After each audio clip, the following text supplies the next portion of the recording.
So the advisory board, I want to give first kind of a current look at what we are, who we are, and the role that we play. So as a member-elected body, the advisory board has been part of the W3C community since 1998. Our role in the process has been basically set in stone for over 20 years, and we are described as providing ongoing guidance to W3C team on issues of strategy, management, legal matters, process, and conflict resolution. We serve the members by tracking issues between the advisory committee meetings. We solicit member comments on those issues. Just a reminder for those who have not visited the AB-member-only GitHub repository, you can participate in discussions there, and we love it when you do. And we also propose actions to resolve these issues. Part of our role is also, in the recent years, has been to start forming councils with the tag to handle formal objections. And we also lead the development of several key W3C documents, such as the vision, the process, and the code of conduct. We also work on projects that the AB determines every year as part of our priority setting to hopefully serve the W3C community. So some background to this conversation and the reason that we're having it now. W3C Inc., the legal entity, has been running since January 1st, 2023. It's been just over 2 years. We have established a new governance structure that includes the board of directors, which now takes up the ultimate authority of W3C's strategic direction, and they have fiduciary responsibility over W3C Inc. During this change, the AB definition of what our role is in the process hasn't changed, and so it has been the same for over 20 years. Now, we try to keep up, we do our best. We work really closely with W3C community that in various ways, including working alongside our fellow elected groups, so forming councils with the tag. We have liaisons on the board of directors. We hold joint tag AB and board chairs meetings every month.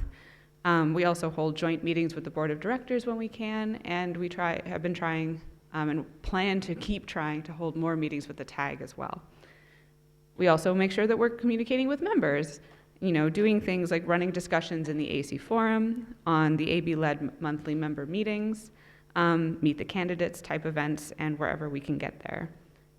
We also try to engage with the community in other ways. Currently, the process and the code of conduct are managed through community groups, which means anyone in our community can join, not just members of the AC. We also run surveys, and we make sure that we're acknowledging contributions to the W3C. And then we work with the team.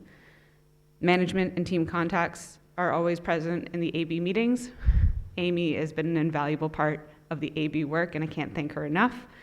And we also now have Emma, who joins us on a regular basis as scribe. But we often have people like PLH, Ralph, Seth joining our meetings on a regular basis. And especially when topics come up that relate to a particular area of the staff responsibilities, we make sure that they're invited because we can't make good decisions, we can't make good recommendations without their assistance. But in the last couple of months, if you've been watching our minutes, which I will not blame anyone if they haven't, we've had an ongoing discussion about the scope of the AB. What does the AB look like since the change in the governance structure? And to continue this, we initially started this discussion in January formally at our last face-to-face, but since then we have also held a spring breakout session where we revisited the purpose of the AB, and I'm going to give a little bit of an update on that. So it was a good discussion, but we only kind of hit the tip of the iceberg. We talked about the role of the AB as being possibly an executive committee of the AC, representing the community at large, or even as a bridge between the community and the team. But we need to clarify who the AB is for. The purpose of the AB, could it be to advocate for the health and effectiveness of W3C as an organization and tie everything together that the AB does? How should we decide what to provide advice on? Should we solicit the AC, especially when we're wrestling with big topics? How do we engage better with W3C team members to bring topics to the AB for advice? How do we make sure that our door is open and we're a place that people want to bring things to? And how do we make sure that AB members come to the AB with ideas or projects they want to work on, and so we can work together to figure out what we want to resolve? There's a lot of things that the discussion brought out that we could be doing better. Things like finding better mechanisms to consulting back to the AC and make sure that we're having a good two-way communication. And something that was raised was that the tag has a mission statement, but the AB does not. Is that something that we need to consider? During the discussion, we also had some new ideas and maybe some fun questions. We'll see what you all think about that. Could we leverage the CGs, things like the process CG or PWE, as AB-led task forces and formalize the relationship between the AB and the CGs to enable broader participation from the community? And could we expand that further to things like the vision?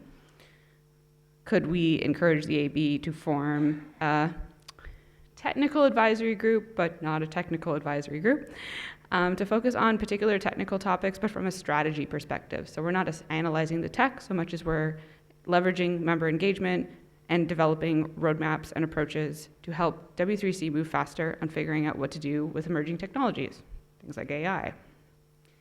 The exploration interest group is a bit of a part of that, and hopefully we'll see, as we've already heard today, there's lots to do there.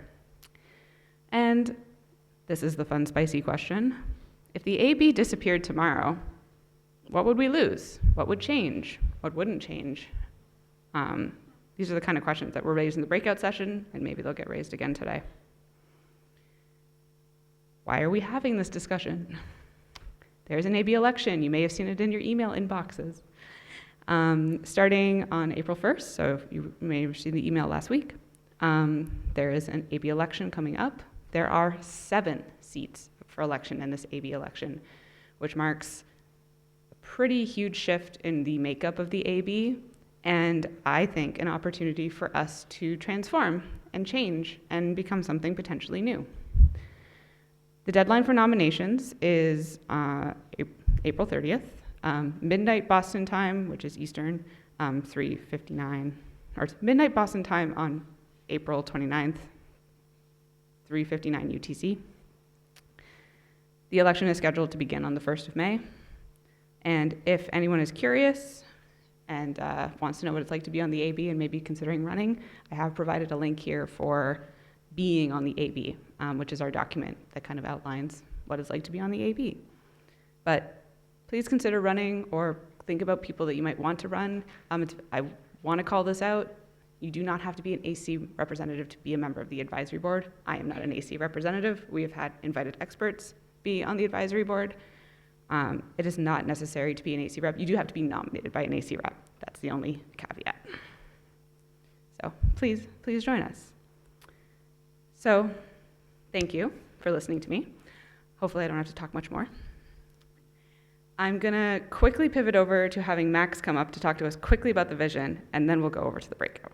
Hi, for those of you that don't know me, my name is Max Gendler. I am the AC rep for News Corp. I serve on the advisory board.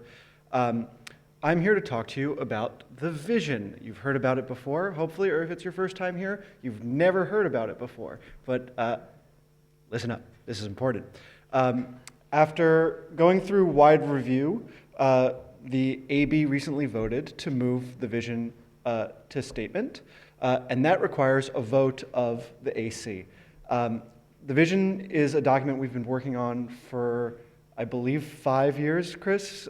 So it's something that has taken a lot of time, primarily because for a while it was unclear what the consensus was on what the document should be and what it should follow, but we really got there.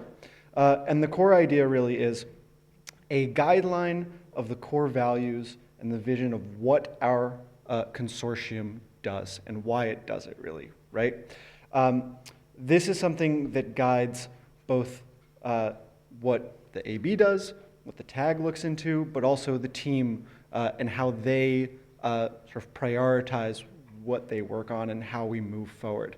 So it's a very important document, and one that we've really taken the time to get right, hopefully.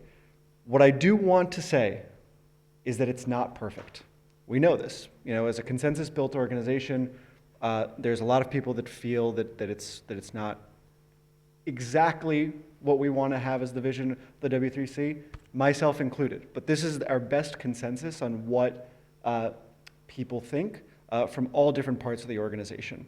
I would really encourage you, if you trust me, just to vote yes. But if you don't quite trust me, which is the more reasonable position, please come and ask myself questions.